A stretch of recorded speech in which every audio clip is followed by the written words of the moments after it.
Parlons un peu d'astrologie, cette astrologie nouvelle du XXIe siècle que j'ai appelée la cyclologie alpha-oméga.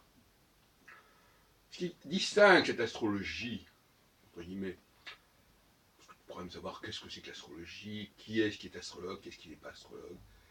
Ce qui distingue cette astrologie, c'est le fait que les planètes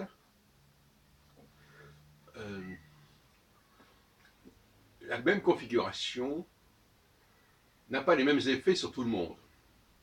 Donc ça, la plupart des astrologues sont d'accord là-dessus, de certaine manière, jusqu'à un certain point.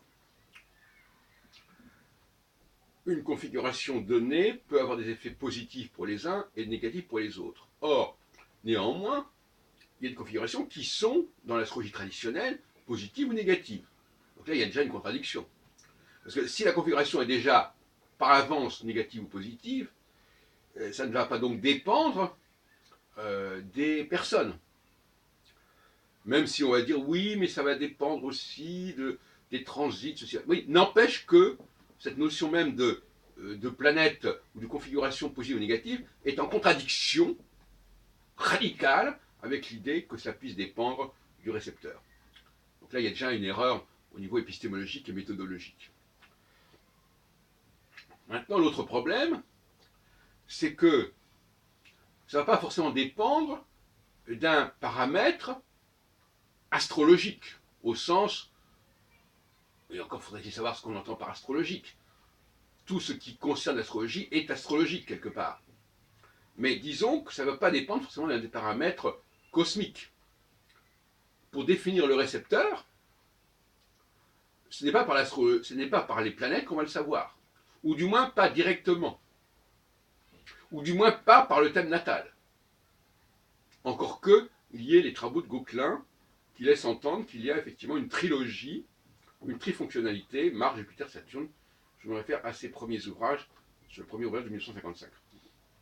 Donc effectivement, il y a là quelque chose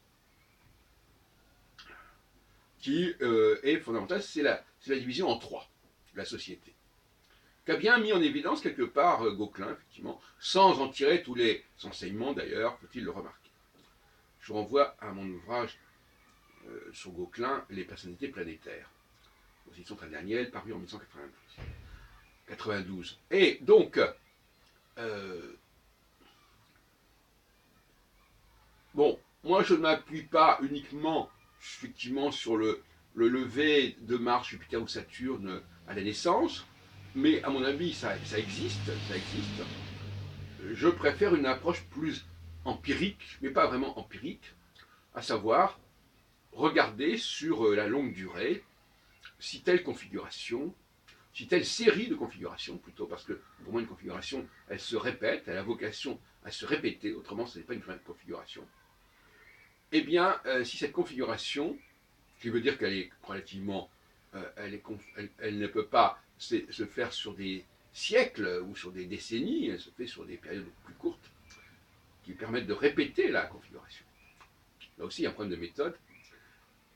Donc, voir si bon, globalement, il y aurait deux catégories de personnes, celles qui sont favorisées par la configuration alpha, et celles qui sont favorisées par la configuration oméga. Ce qui fait que, et inversement, celles qui sont défavorisées par la configuration alpha et celles qui sont défavorisées par la configuration oméga. Ce qui fait un rendez-vous en moyenne pour tout le monde tous les 3 ans et demi. Tantôt positif, tantôt négatif. Voilà ce que je dirais. Alors donc le rôle de l'astrologue serait, à partir de tous ces éléments, et d'autres qui sont liés à la carrière de la personne, à ce qu'elle a vécu, on ne peut pas évidemment faire ça pour un enfant, hein, c'est évident. Pour un enfant, à ce moment-là, on est obligé de se référer aux travaux de Gauquelin. Mais dès qu'on a quelqu'un qui a une trentaine, quarantaine et plus, on peut travailler avec cette méthode. Donc effectivement, il s'agit de voir dans la carrière d'une personne si elle fonctionne sur un rythme positif-négatif ou négatif-positif selon alpha ou oméga. Il y a des personnes qui sont favorisées par la phase alpha. Il y a des personnes qui sont favorisées par la phase oméga, et inversement. Et c'est ça qu'il faut mettre en évidence. Alors, on dira que c'est empirique, si on veut, c'est une approche, c'est une application du processus prévisionnel à la détermination de ce qui fait qu'une personne est marquée plutôt comme ceci, comme cela. Ce que j'appelle le niveau 1 et le niveau 3. Et entre le niveau 1 et le niveau 3, il y a le niveau 2, mais on ne va pas en parler pour l'instant. J'en ai parlé par ailleurs. C'est un niveau intermédiaire.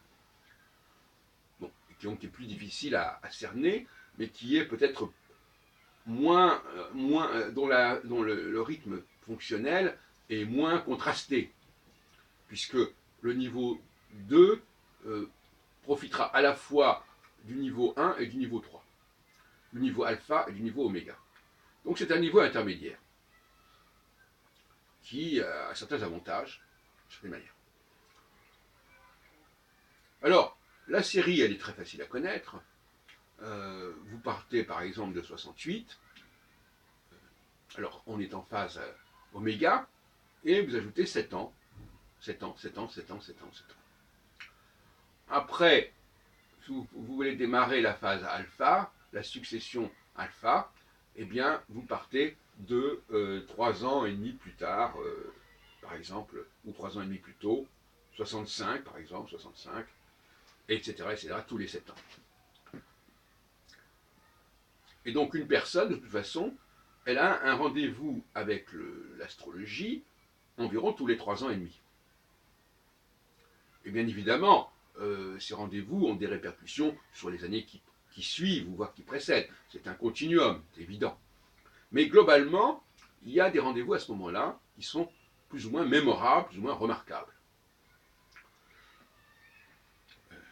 Et là, par exemple, nous allons vers un nouveau rendez-vous de type oméga. Dans les 6 mois, 1 an qui viennent, on va être pleinement en oméga. Parce qu'il y a aussi la question de la rétrogradation de Saturne, puisque c'est Saturne qui est dans mon système l'élément, le vecteur principal, n'est-ce pas? Et le découpage en 7 ans, comme vous le savez, est lié aux rencontres de Saturne, ou aux aspects, aux configurations que Saturne entretient avec les 4 étoiles fixes royales que sont Aldébaran, Régulus, Antares et Fomalo. Voilà, d'accord? Donc c'est très simple. C'est très simple.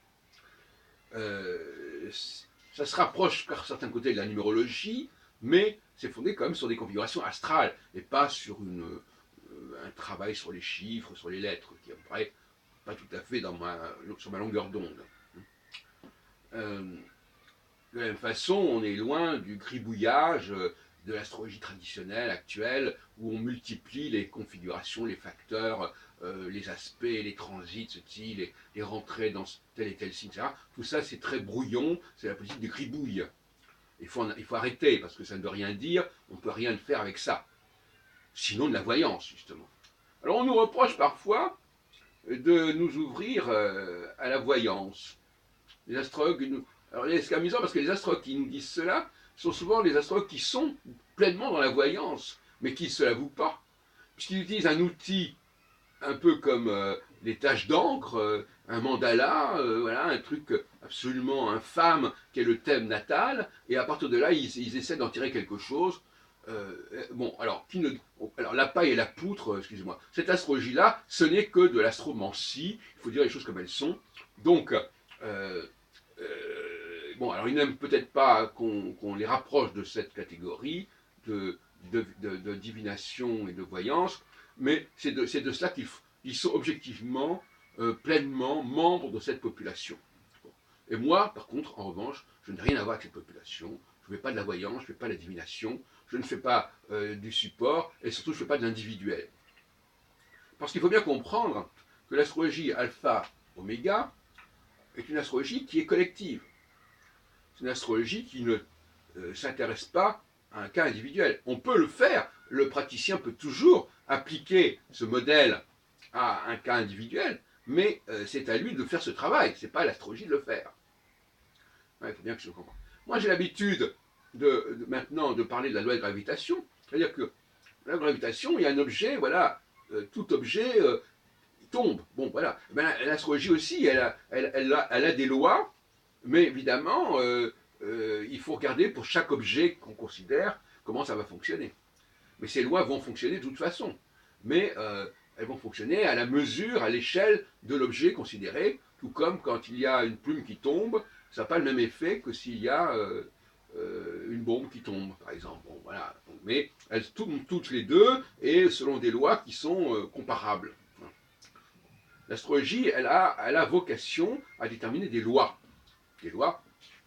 qui soient universelles, mais qui, bien entendu, comme toute loi universelle, doit être modulée par l'étude de tel ou tel cas particulier. De la même façon que, par exemple, un gynécologue, il y a des lois générales sur la gynécologie, et il doit adapter ces lois au terrain, à la personne concernée. Mais ça ne remet pas en question la généralité de la gynécologie. Le fait d'adapter, d'appliquer, d'ajuster une loi à un cas particulier ne justifie pas que l'on abandonne la loi. Je vous remercie de votre écoute.